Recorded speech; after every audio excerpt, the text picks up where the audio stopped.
Welcome everyone to today's program, and right next to me is my great friend, Chef Dr. Mike. He's a great cardiologist, but not only that, focus on the word chef because today we're going to be talking about culinary medicine. Hey, welcome to the show, Mike.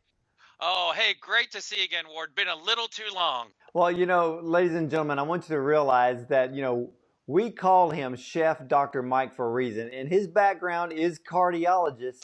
And the thing is we don't see this too often where an actual MD enjoys creating healthy food, and that's exactly what you do, Dr. Mike. It is, Ward. There's actually, as far as I can tell, about 20 MD professional chefs worldwide.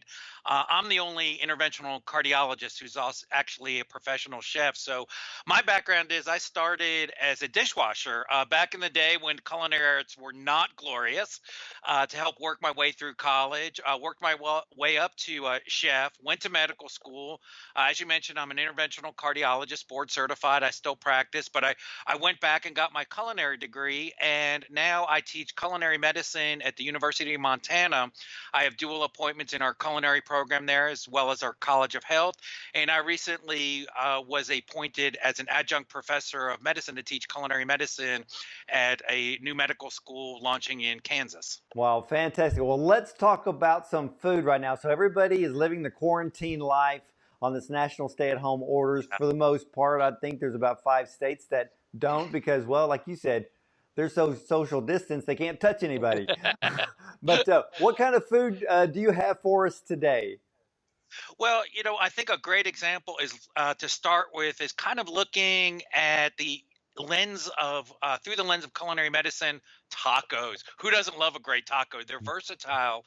But one of the things I worry about in this time of quarantine is people going and getting the takeout food, the fast food, the junk food.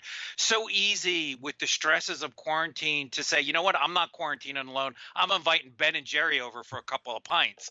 And what we know is that long-term consumption, actually even in short bursts, that all those highly processed foods can weaken our immune system, Yes. make us more vulnerable to things like the coronavirus. And so what we can do with culinary medicine is use some practical culinary medicine tips and tricks and our knowledge. I've got some pictures that you sent me of the most delicious looking tacos. We're going to pop these up on screen. And can you give us a little quick rundown how you made these amazing tacos at home? Oh, sure. Be glad to. And it's simple, simple. So we can start with some tortillas, which are easy. They don't require any kneading or rising, any complicated baking. And you're sitting there going, well, how do I, how do I make these flour tacos? We're just shortening some flour. Here we use some sprouted whole grain, whole wheat flour, Ooh. extra flavor, but a whole burst of extra nutrition because that's plenty of that great fiber to support our gut microbiome, so critical for health. And you just take it, you mix it up, and how thin do I make take 2 pennies? We know that's less than 3 millimeters, so if they're thinner than those pennies, then you just throw them on a griddle and just grill them up. If people have issues with gluten, hey, corn tortillas. Corn doesn't have gluten, so you can make some of those. And then one of the things I love is go to your freezer. Great culinary medicine doesn't have to be expensive. Great food around the world is usually simple food. It's usually peasant food. It's what people got creative with, when they couldn't afford fillets of beef. So I found a leg pork roast, and I Ooh. just put some herbs and seasonings in there, and that's part of culinary medicine. We really want to use those great flavors, tastes, and textures, and stay away from just adding sugar, salt, and fat that we find in that processed food that weakens us and promotes a kind of pro-inflammatory environment. So I took a simple cheap cut of meat, a couple of bucks for a pork steak, a leg steak, whatever you got in your freezer, let it marinate overnight. Then we took it out and just let it braise, which means I just kind of grilled it off, set it with some liquid, and just let it sit in a Dutch oven, for 8 or 10 hours. And so Wow. very little maintenance, but really we think about the powers people talk about of these, bone broths and things like that. They get healing power comes from breaking down the collagens, the herbs and spices, and that's exactly what we're doing with this. So we're kind of creating this wonderful bone broth for the taco Ooh. meat.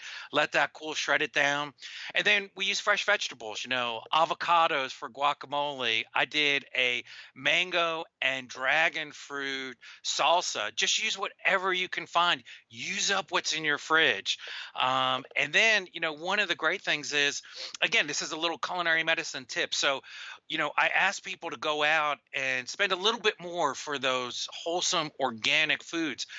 Organic fruits and vegetables, a lot of studies show, pack about maybe 2 to 3 times the punch of a conventional fruit or vegetable.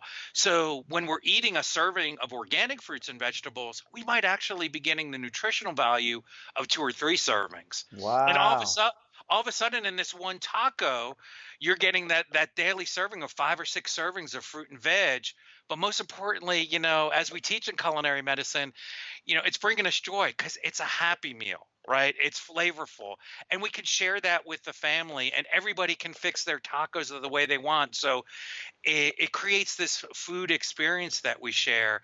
And when we pay a little bit more for those vegetables, say you cut that red onion, and now you've had it in the fridge a couple days, it's starting to look, not so great. What do we do in a professional kitchen? We pickle it.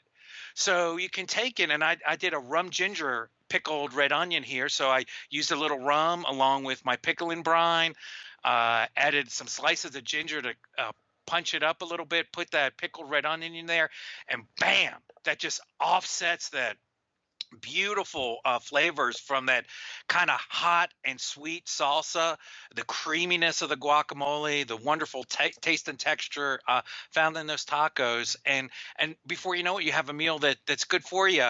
But the most important thing that I say about culinary medicine is, while we've talked about all these immune boosting healthful components, don't think about nutrition. Think delicious. Stick with me. We have more on today's program, and we will be right back after this message.